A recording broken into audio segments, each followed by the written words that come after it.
Alhamdulillah, wassalatu wassalam ala rasulillah. Titre de cette conférence: Attentat contre la mosquée de Québec, 7 ans après, qu'est-ce qui a vraiment changé? Rappel des faits. Je pense que c'est important de faire un rappel des faits parce que plusieurs parmi vous, qui sont dans la vingtaine, étaient ou avaient 13 ans à l'époque, étaient encore des adolescents. Et plusieurs n'étaient pas parmi nous. Il vient de nous rejoindre ici, en immigration au Canada. Donc c'est important peut-être de rappeler brièvement les faits. Le 29 janvier 2017, à la ville de Québec, a eu lieu le premier attentat terroriste contre une mosquée de l'ère moderne en Occident. Le terroriste Alexandre Bissonnette y avait tué à l'époque 6 pères de famille. Nos frères Ibrahima Bari, Mamadou Tanou Bari, Khaled Ben Qasmi, Abdelkarim Hassan, Abu Bakr Thabti et Asdin Soufiane. As-Allah yarhamahu. Et il avait également grièvement blessé 19 autres, dont 5 laissés dans un état très grave. Ayman Derbali, que vous connaissez, qui est toujours tétraplégique, Saïd El-Ammari, Nizar Ghani Mohamed Khabar et Saïd Akjour. La tragédie avait fait 17 orphelins, 6 veuves et des dizaines de fidèles qui ont été affectés psychologiquement, 39 en tout. Ce qu'il faut savoir, c'est qu'à l'époque, le terroriste Bissonnette avait minutieusement planifié son attentat. Et il était lourdement armé. Il est venu, dans les jours précédents, est rentré dans la mosquée, a parlé avec les fidèles. Apparemment, il aurait même été invité à prendre un repas. Alors, il est venu 2-3 fois avant. Et le jour où il s'y est présenté, il avait un Glock, un pistolet automatique 9 mm, et un fusil d'assaut. Une arme qui normalement est prohibée, mais elle passe comme une arme de chasse. Le fusil d'assaut tchèque, un VZ-58, heureusement pour nous, alhamdulillah rabbil alamin, le fusil d'assaut s'est enrayé. Il avait modifié les chargeurs pour les transformer de 5 balles à 30 balles. Les policiers ont trouvé 2 chargeurs, chacun de 30 balles. Mais l'arme s'était enrayée, alors il a utilisé le 9 mm. Pour le 9 mm, il avait 5 chargeurs de 10 balles chacun. Il en a utilisé 48 sur 50. 48 balles sur 50 qu'il a utilisé.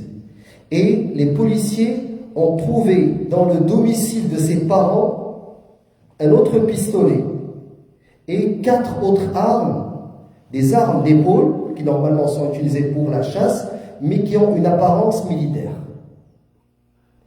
Alors, ce qu'on peut dire brièvement, c'est que le Québec, dans sa très grande majorité, dans les jours suivant cet attentat, avait démontré beaucoup de compassion, d'empathie. Plusieurs politiciens ont pleuré, ont démontré une certaine sympathie vis-à-vis des victimes. Mais ce que je peux vous dire, c'est qu'au-delà des émotions, les causes profondes de cet attentat n'ont pas été adressées. Et pour commencer, je peux vous citer rapidement le traitement médiatique post-attentat. TVA Nouvelles, Alexandre Bissonnette voulait sauver des gens. Et je vais mettre les liens. La presse, Bissonnette pensait que les musulmans viendraient tuer sa famille. Un autre titre, Le Devoir, Alexandre, attentat de Québec, Bissonnette avait peur des attaques terroristes.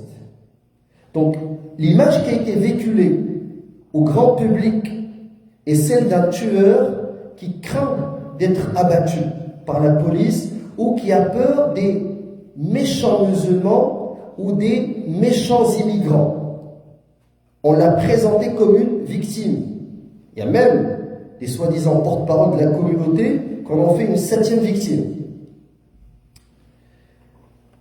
Ils ont laissé de côté le fait qu'il ait planifié son crime et qu'il a froidement exécuté les victimes et qu'il avait plusieurs chargeurs et qu'il a même achevé les personnes comme Ahwana Azdin.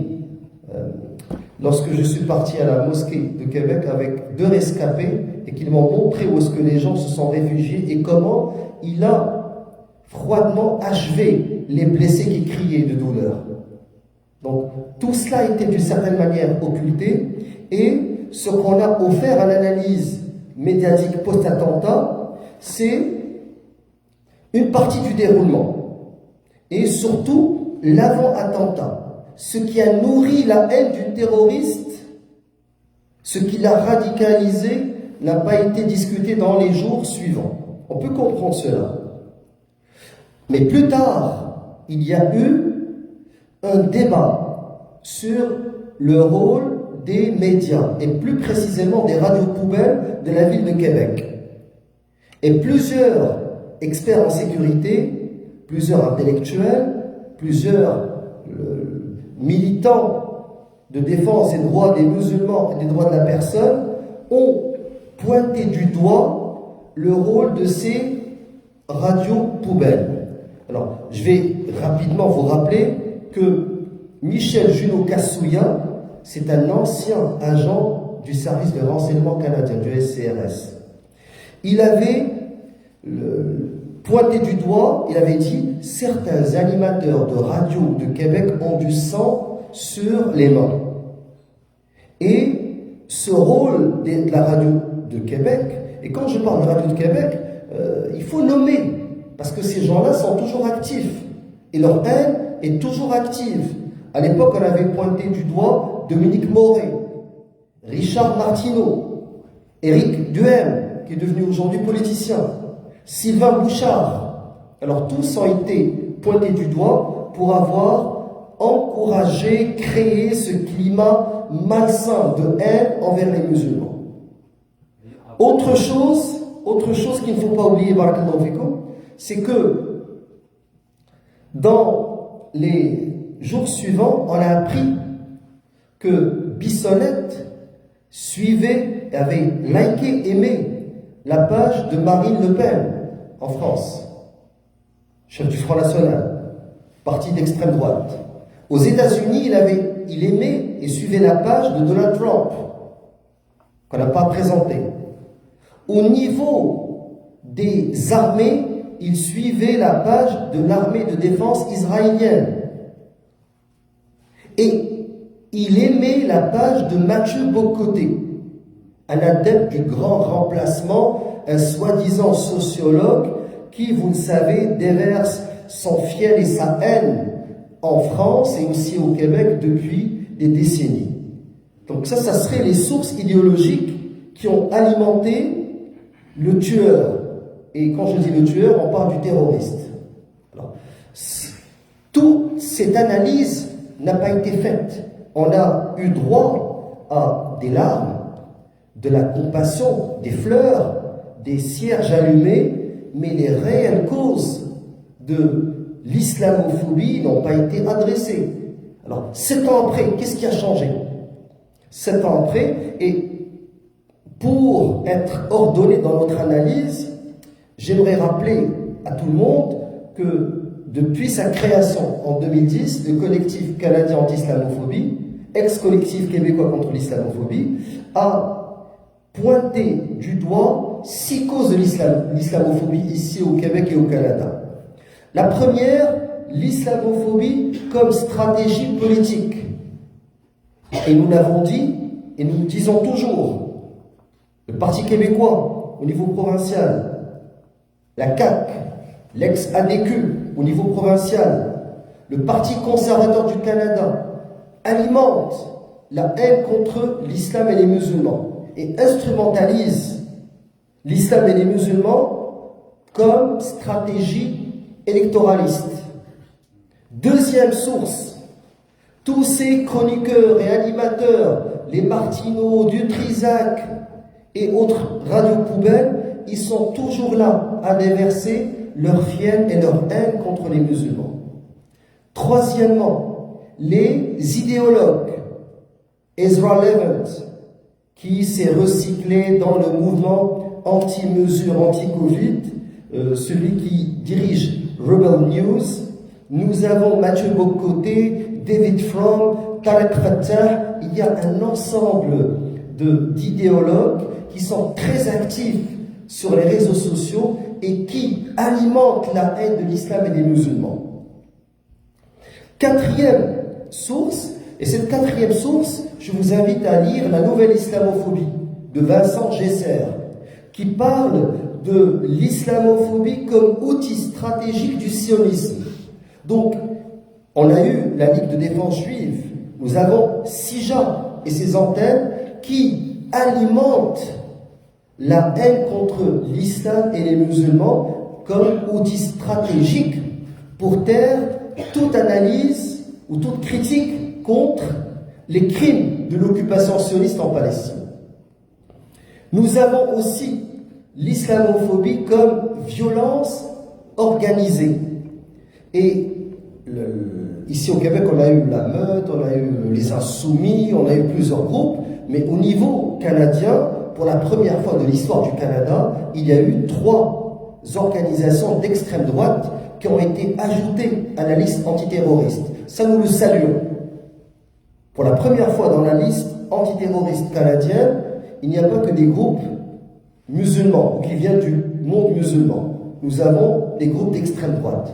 Ça, c'est une nouveauté. 6e cause, c'est l'islamophobie systémique. Et quand je dis l'islamophobie systémique, je parle des organismes, je parle des institutions, je parle de l'agence service frontalier qui fait des fouilles aléatoires, mais qui cible les barbus, les voilés, les musulmans, lors des voyages. Je parle des retards d'immigration au Canada, quand on a étudié les dossiers de citoyenneté ou de passeport. Je parle de la DPJ, qui fait un traitement discriminatoire lorsque l'enfant est musulman, etc. Donc ça, c'est 6 sources d'islamophobie. Et c'est pas en nommant une responsable de la lutte anti-islamophobie que le gouvernement Trudeau va régler l'islamophobie.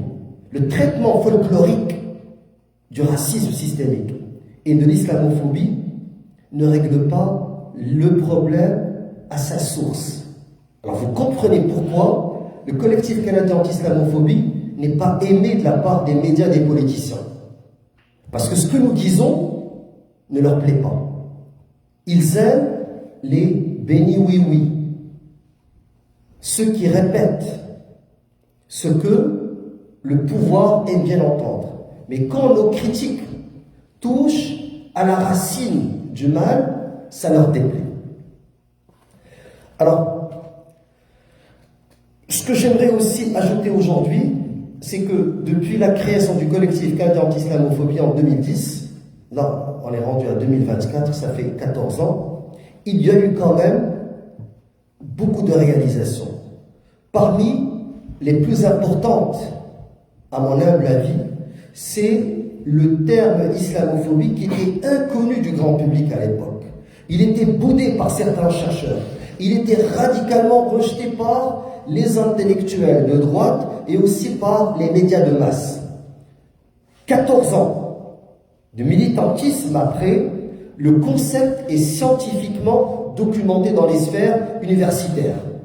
Et vous avez entendu dernièrement que l'une des expertes en la matière, Denise Haley, à qui j'avais donné un prix en 2015 et qui avait organisé un symposium sur l'islamophobie en 2015, conjointement avec 2 autres profs universitaires et avec le financement du gouvernement du Canada et du Québec, avec la participation de 17 chercheurs universitaires et de plusieurs agences et services gouvernementaux.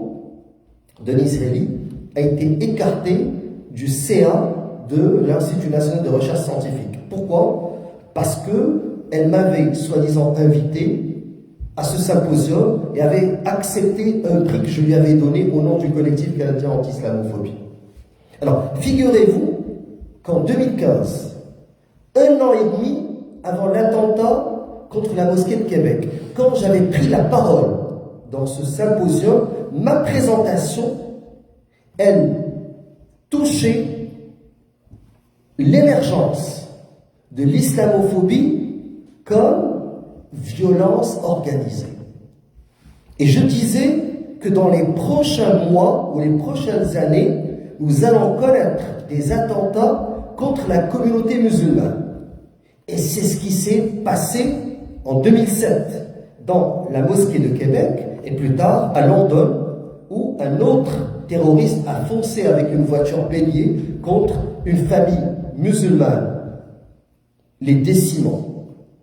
Donc, ce que je vous dis, c'est que c'est extrêmement grave parce qu'aujourd'hui, on tire sur le messager et on n'adresse pas les vraies sources de l'islamophobie.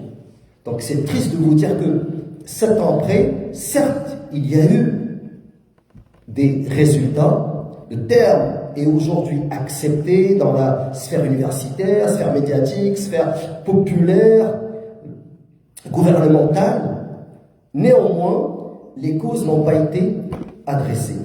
Donc, nous avons été dépeints comme des militants controversés, comme des radicaux, mais cela ne nous a pas empêchés de continuer tout au long de ces années, de militer contre les abus, la discrimination et les injustices que subissent les Canadiens musulmans. De la charte islamophobe de Pauline Marois et du PQ. Et je vous dis qu'aujourd'hui, le PQ est en avance dans les sondages au Québec. Le PQ contre lequel on avait milité en 2013 et qu'on avait chassé du pouvoir en organisant une manifestation monstre. Plus de 50 000 Montréalais avaient pris part. Alors, de cette charte islamophobe du PQ aux projets identitaires radicaux comme la loi 21 de la CAQ et en passant par la loi C-51 du Parti conservateur qui est en avance aujourd'hui. Dans les sondages, nous avons été toujours là pour défendre les droits des musulmans et pour lutter pour leur intégration harmonieuse dans la société d'accueil. Les prochains jours vont être très difficiles pour la communauté musulmane. La prochaine élection provinciale va se faire sur le thème de l'immigration. La prochaine élection fédérale va se faire sur le thème de l'immigration. Crise du logement, immigration massive parce que le Québec et le Canada en a besoin. Là, vous avez le patronat qui met de la pression sur les politiciens pour qu'il y ait plus d'immigrants. Sinon, la société d'accueil qui ne fait pas assez d'enfants ne pourra pas assurer les services essentiels. Donc, il y a un besoin d'immigration. Cependant, il n'y a pas eu de planification stratégique à moyen et long terme pour héberger ces immigrants et pour les intégrer. Ce qui fait en sorte que les gens ne comprennent pas pourquoi le gouvernement, qui subit la pression du patronat, fait entrer autant d'immigrants. Qu'est-ce que ça va donner? Ça va donner un débat enflammé et, vous savez, parmi les immigrants, les plus ciblés, ce sont les minorités visibles. Les personnes dites de couleur, les Arabes et surtout les musulmans. Donc les prochains jours vont être difficiles et il va falloir qu'on se mobilise davantage et qu'on cesse cette lutte folklorique de l'islamophobie. C'est pas en nommant une représentante de l'islamophobie en prenant une photo, un selfie à droite et à gauche, en allumant quelques cierges, quelques bougies, en mettant quelques bouquets de fleurs devant la mosquée de Québec ou en érigeant des monuments aslam qu'on va régler la question de l'islamophobie. Ça prend de l'honnêteté de la part des politiciens et ça prend au niveau de la communauté musulmane beaucoup de maturité. Je vais arrêter le live et vous inviter, Inch'Allah, au partage.